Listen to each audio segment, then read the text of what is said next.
The summit chamber pulsed with a low, electric hum, a sound more felt than heard, vibrating faintly through the soles of her boots. Commander Lysandra Vale stood at the center of the circular hall, the only figure upright among a seated assembly of interstellar delegates. Her white uniform, immaculate and weighed down with silent metals, shimmered under the blue glow cast by the rotating holographic sphere suspended above. She stood still, spine straight, chin high, while the rest of the galaxy waited to see what Earth would not say. She was alone. No generals flanked her, no visible guards in tow. Just her. Around her, representatives of 48 worlds sat in a concentric arc, each bringing with them an entourage of advisors, warriors, strategists, and interpreters.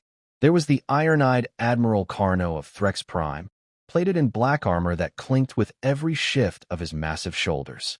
Beside him, the twin monarchs of LA drifted serenely in zero-grav thrones, their telepathic pulses keeping a quiet thrum in the chamber's translation matrix.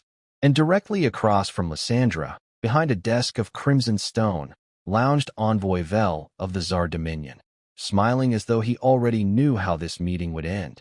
The chamber was designed to be neutral, sterile, deceptively open, but Lysandra knew better. Every eye on her was calculating, measuring. Every delegate had brought their defense minister, their war tactician, or in the case of the Andari, an entire psychic militia standing just outside the walls. Earth, as ever, had brought nothing but one diplomat, one voice. Commander Vale, said the chair of the summit, a translucent being from the Keth consensus. Its voice echoed in harmonics, a language more color than sound. The floor is yours. Lysandra inhaled, not deeply, just enough. The United Earth Council expresses gratitude for this assembly's continued pursuit of peace, she began. Her voice carried, calm and polished, modulated to avoid any tremble. And we reaffirm our commitment to the Pax Accord established after the Andromeda incursion. We come, as always, unarmed, to speak plainly. A ripple moved through the chamber, not with words, but through shared thought streams and instinctive mistrust. The absence of military presence from Earth was no longer surprising. It was expected. Yet every time it happened, it unsettled the others more. Where are your generals, Commander? Admiral Carno did not wait for decorum. His words were like rocks thrown into still water. Surely you didn't come to negotiate disarmament with only that soft voice of yours. Lysandra let the insult fall flat. Earth's military does not attend peace summits. This is policy. Policy, Vel said, lacing the word with acid. Or cowardice masked as civility. We come to this table to guard our people. You come dressed for a pageant. Dressed, Lysandra echoed quietly. In the memory of every war Earth nearly didn't survive. The chamber stilled. Carno leaned forward. You dare lecture us on war? No, she said. I come to remind you what happens when peace is made a performance rather than a purpose. That silenced even the Tsar, for a moment. What they didn't know, what only a few on Earth even suspected, was that Lysandra Vale had once worn a different uniform. Before the Council chose her as Earth's voice, she was a commander not of ceremony, but of consequence. Her last mission was never publicly disclosed, but its aftermath had echoed across 3 systems. She bore medals not from parades, but from flame and fallout. And she had buried friends on moons that no longer existed. But none of that mattered now. What mattered was the tension crackling like a storm in stasis. Envoy Vel rose slowly, his robes unfolding like wings. Let us be honest. The rest of us understand strength. We display it. We wield it. You withhold yours and expect reverence? If peace must be bought, Earth brings no currency. It was a challenge. It always came to this. Lysandra took one step forward, hands still behind her back. Her voice softened. Perhaps that is why it endures. Carno snorted. Others murmured. Outside the chamber's domed glass, the stars shifted as the orbital platform rotated. A silent choreography of ships hovered at a cautious distance, some gleaming like polished knives, others alive with bioluminescent engines. Earth's diplomatic vessel was unarmed, modest, escorted by no fleet. That wasn't an oversight. That was the message. Inside, the Keth chair spoke again. Do any here wish to dispute Earth's right to speak at this summit? No one did. But no one agreed either. As the meeting adjourned for recess, the delegates filed out in controlled waves. Carno's boots thundered with indignation. Vel lingered just long enough to offer Lysandra a crooked smile, the kind predators wear before they test your perimeter. When they were gone, she exhaled. From the far side of the chamber, a young aide approached. He handed her a data slip without a word. Only when the chamber was sealed again did she read the contents. Threat profile escalated. Tsar fleet repositioning near Helion corridor. Military response pending council review. Your next statement may determine the outcome.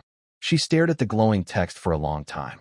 Then, tucking the slip into her sleeve, she turned and walked out, unarmed, still alone, and very aware that the real war might begin with her next word. The corridor outside the summit chamber was quieter than it should have been. Sound-dampening fields softened each step, muting boots and whispers alike. But silence had weight, and Commander Lysandra Vale could feel its pressure against her ribs.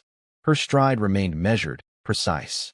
She had trained for moments like this, not for the stagecraft of diplomacy, but for the chasms that yawn open in its aftermath.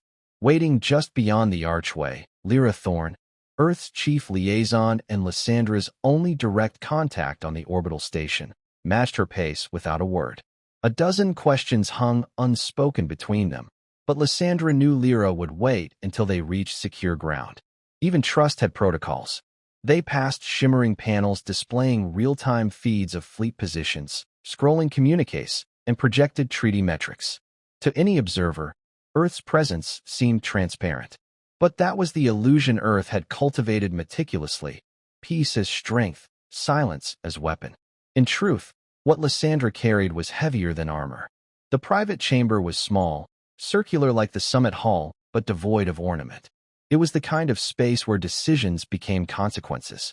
They've repositioned already, Lyra said without ceremony. The Tsar cruiser broke formation an hour ago. It's now trailing the Helion corridor by less than 1,000 clicks.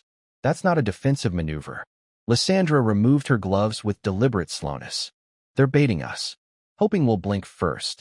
They want justification, Lyra said, and we keep giving them restraint. Lysandra considered the room's single viewport. The stars outside twinkled with deceptive calm. How long before the council forces my hand? Lyra didn't answer right away.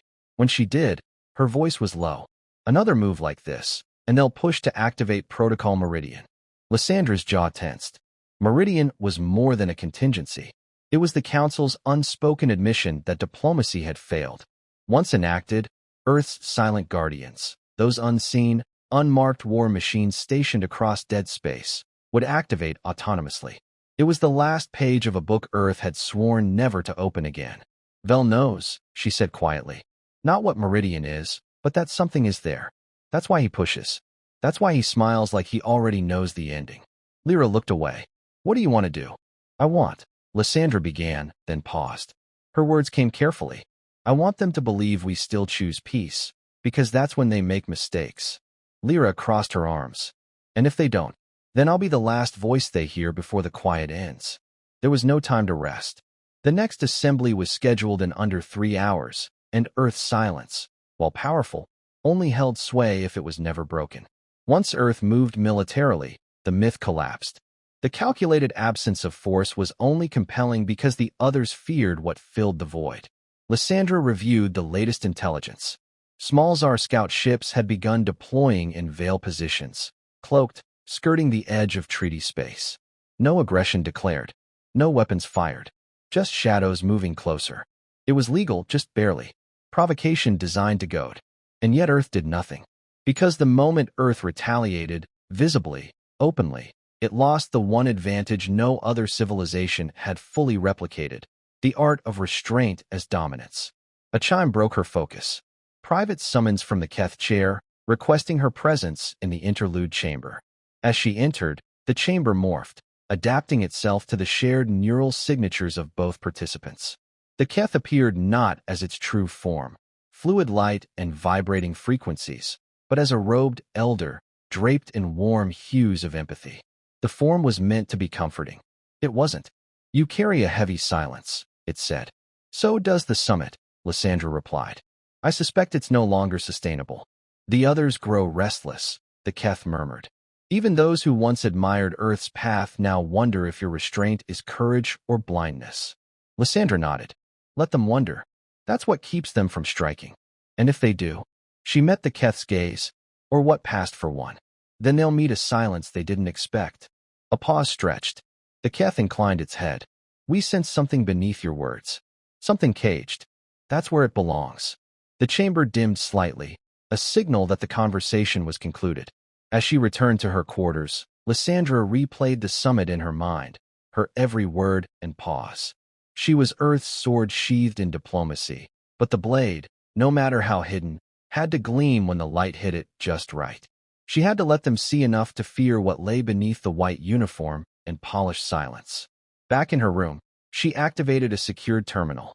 A retinal scan confirmed her clearance. Encryption level, Command Omega.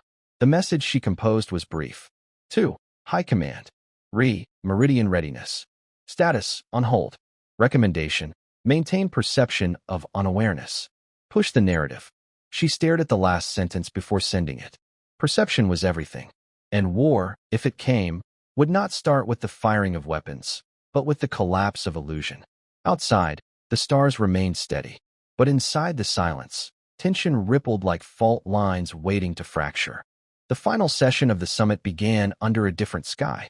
The orbital station had completed its rotation, and now the vast window behind the council glowed with the pulsing light of the Helion corridor, an unstable region of space whose volatility made it the most strategic and most dangerous border in known interstellar diplomacy. The Tsar cruiser, unmistakably predatory in silhouette, now hovered in full view, just outside treaty range. It wasn't cloaked anymore. It didn't need to be. Commander Lysandra Vale stood once more at the center of the council circle, her uniform unchanged, her posture exact. But something beneath her stillness had shifted. Not weariness, not even tension, something colder, like steel being tempered in silence. Across the room, Envoy Vale rose slowly, the folds of his red garments rippling as though reacting to unseen currents. His voice, when he spoke, was soft enough to force everyone to listen harder. There comes a time, he said, when silence becomes a shield for cowardice. Earth's reluctance to show strength has invited aggression. We stand here, again, at the edge of war. And again, you offer words instead of force. The words weren't addressed to her, not directly. They were cast out to the room, to history, to the waiting ships that watched through thousands of silent lenses. He was writing a story in real time, and every delegate was a potential reader. Lysandra's hands remained behind her back.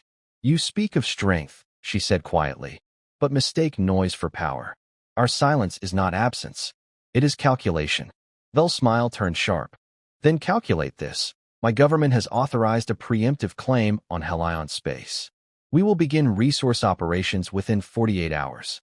Any interference will be considered an act of aggression. No one breathed. The Keth chair turned, voice blooming like refracted sound. This constitutes a breach of Article 7. The Helion corridor is neutral ground. Neutrality is not maintained by those who refuse to enforce it, Vel replied. If Earth cannot defend peace, others will. Lyra Thorne, watching from the shadowed tiers behind Lysandra, reached for her calm, silent, poised. She didn't speak, but Lysandra felt her attention like static in the air. One word from the commander, and Protocol Meridian would activate. The Phantom Fleet would uncloak. The myth would end. Lysandra's eyes did not leave Vel. Then let's speak plainly. You provoke because you believe we will not respond. You believe that by pushing the edge, you can redraw the center. You won't respond, Vel said with certainty. Because Earth doesn't want war. Lysandra's voice softened to a whisper. Wanting and avoiding are not the same. She took one step forward.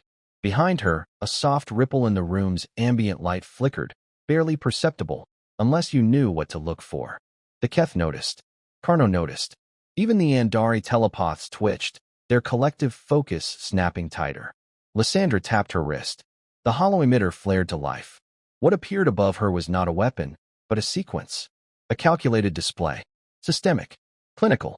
One by one, unmarked ships began appearing across the starfield behind the council chamber, each bearing no flag, no signal.